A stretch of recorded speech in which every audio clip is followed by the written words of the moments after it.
Profe, ¿cuáles serán los porcentajes pues, de teoría y componente práctico en el parcial?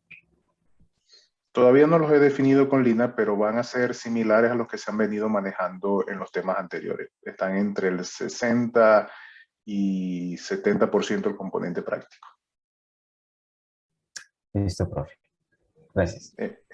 Generalmente todos los exámenes se encuentran en ese mismo porcentaje.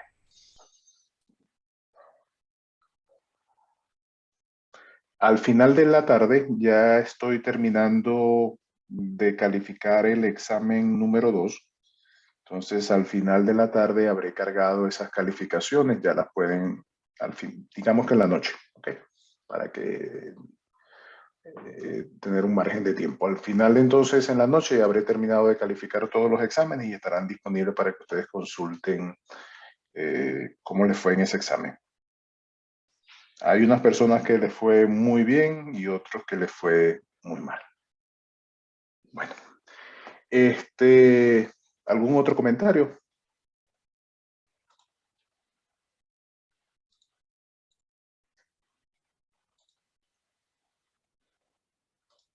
Bueno, entonces,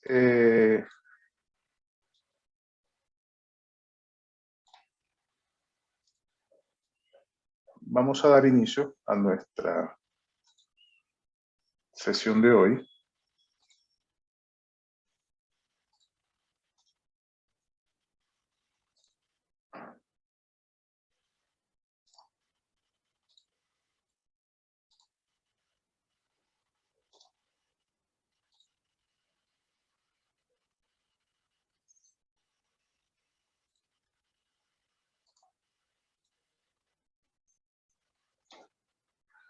Bueno, hoy iniciamos el tema número 4, ¿no? Este tema habla sobre procesos en los cuales ocurre simultáneamente transferencia de masa y transferencia de calor. En consecuencia, tenemos que interpretar ambos fenómenos de manera simultánea. Tendremos que interpretar el fenómeno de transferencia de calor. Para eso hablaremos de los coeficientes de transferencia de calor involucrados en los procesos como tal. Y hablaremos sobre el proceso de transferencia de masa.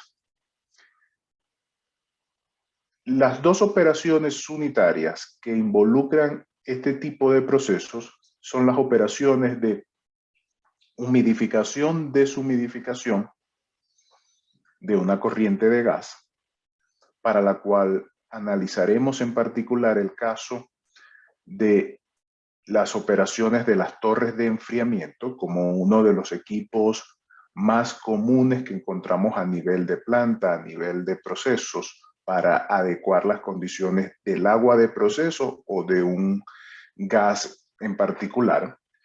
Y hablaremos sobre las operaciones de secado de sólidos, también como uno de los procesos más comunes, sobre todo en la industria, agroindustria, sobre todo en el área de los materiales inorgánicos, minerales como tal, que utilizan ese tipo de procesos, ¿no?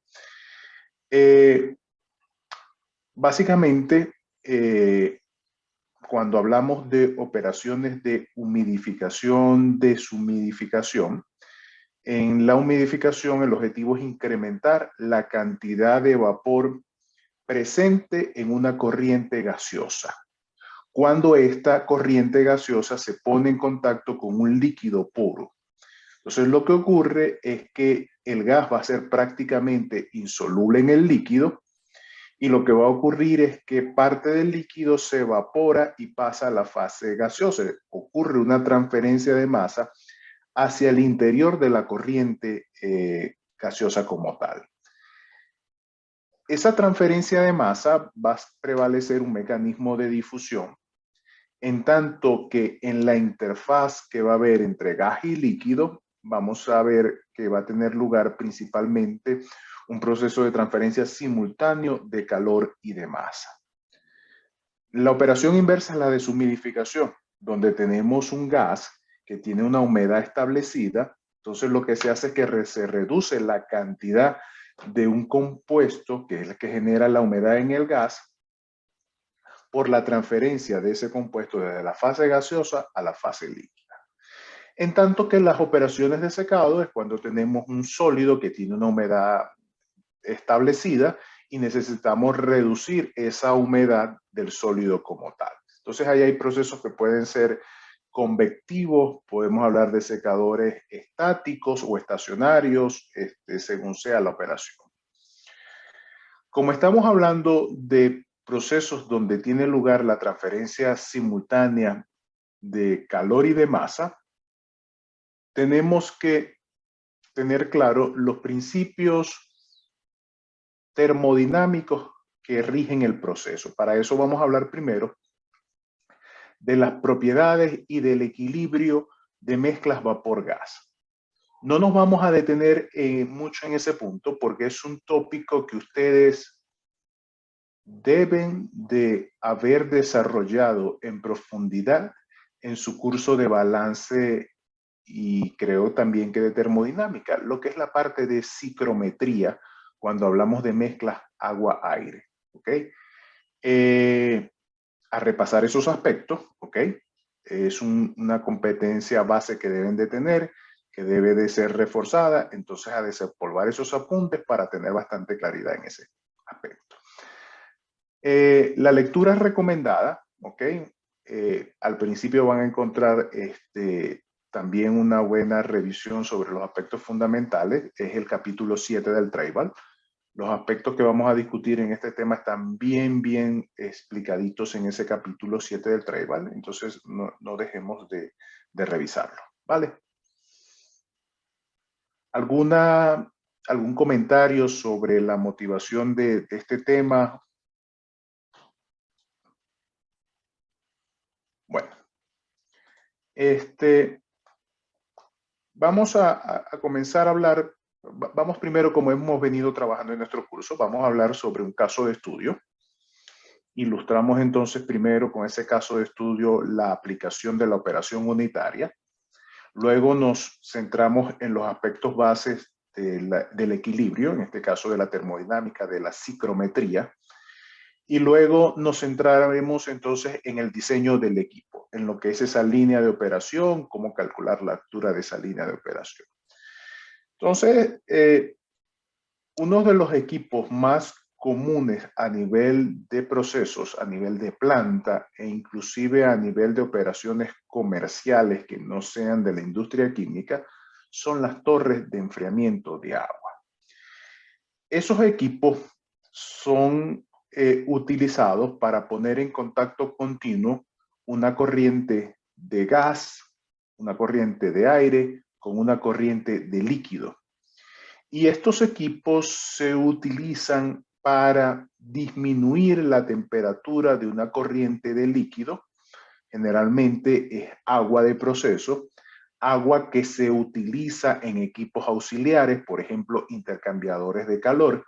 Entonces, esa agua que se ha utilizado en intercambiadores de calor que alcanza altas temperaturas, ingresa a unas torres de enfriamiento para bajar su temperatura y ser reutilizada. Más allá me devuelvo a la diapositiva anterior, más allá de un tema meramente, tal vez dirán, ambiental, lo cual realmente no es así del todo, ¿ok? De reutilizar agua, ¿no? Esto se trata simplemente de que el agua que se utiliza en procesos es un agua especial, porque tiene antiincrustantes, tiene secuestradores de oxígeno, tiene anticorrosivo. Entonces, es una agua en la cual se han invertido una gran cantidad de recursos, es una agua que cuesta dinero, que no se puede desperdiciar. Entonces, en términos de la economía del proceso, se reutiliza. ¿Ok? Entonces, ingresa a estos equipos que ven aquí, ahí ven unas torres de enfriamiento de agua de un complejo.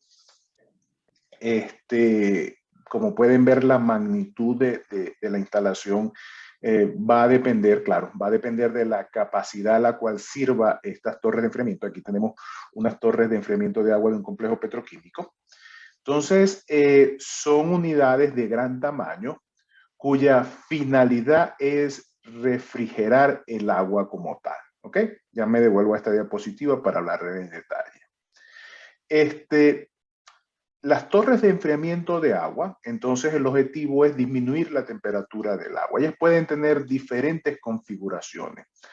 Podemos hablar de torres de circulación natural. ¿Qué significa que haya torres de circulación natural? Que el aire atraviesa la torre de manera natural sin la ayuda de ningún dispositivo mecánico, llámese ventilador. Por ejemplo, tenemos las de tiro natural, que pueden tener un flujo transversal o cruzado.